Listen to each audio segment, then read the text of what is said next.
One of the commonalities between both your characters for this season was kind of the sense that there was a grief about them. One had lost a sibling, and one has lost a past that he kind of senses he still has. How has that been for you to portray a character kind of layered with that grief?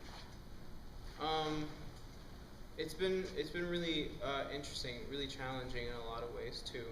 Um, I have, I feel a lot of ownership over this character, and so I've found it interesting to balance the sort of comic expectations of this character while at the same time grounding him out in the realistic grief that he's undergoing at this moment.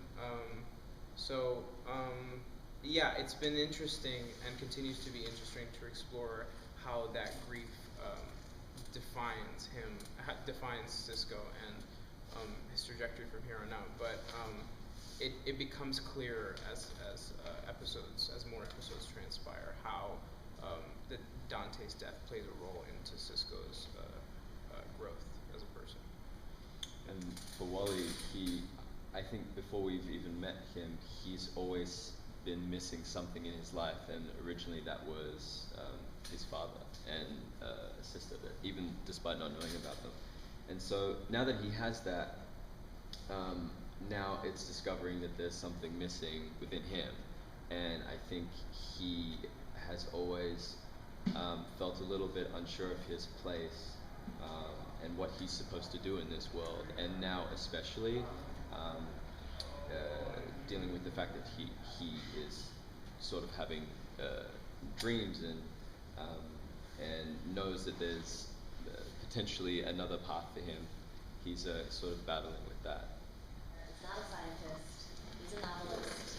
How is that going to affect the team dynamic now that they can't rely on him as much as they were expecting? Well, it's certainly going to give Tom Cavanaugh a lot of play time, and has given him a lot of play time so far. Yeah, I think I think viewers can expect a lot of HR's business and backstory to be rooted in some of this writing.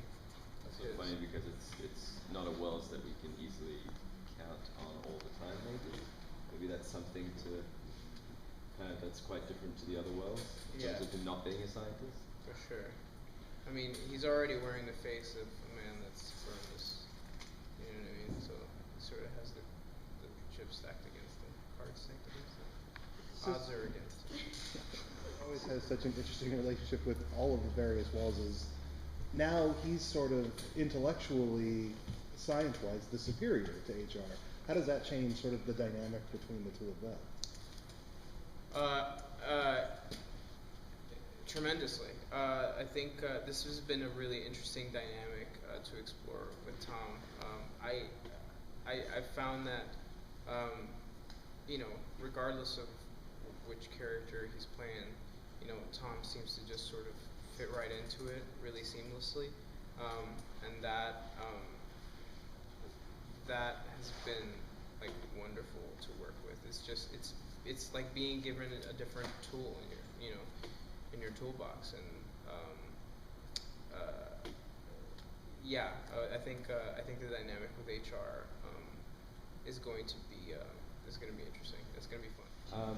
I think what we'll see is that he's not reckless for no reason. We'll see his passion, and obviously there's a desperation there because he wants to prove himself, and I think we start to understand why he is reckless, and I think he sometimes maybe doesn't put enough value on his own life,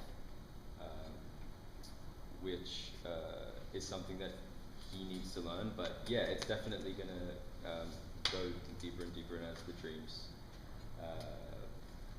go further, and I guess start to manipulate in different ways, he'll definitely be more affected. Not necessarily more reckless, but it will strike a strong chord with him.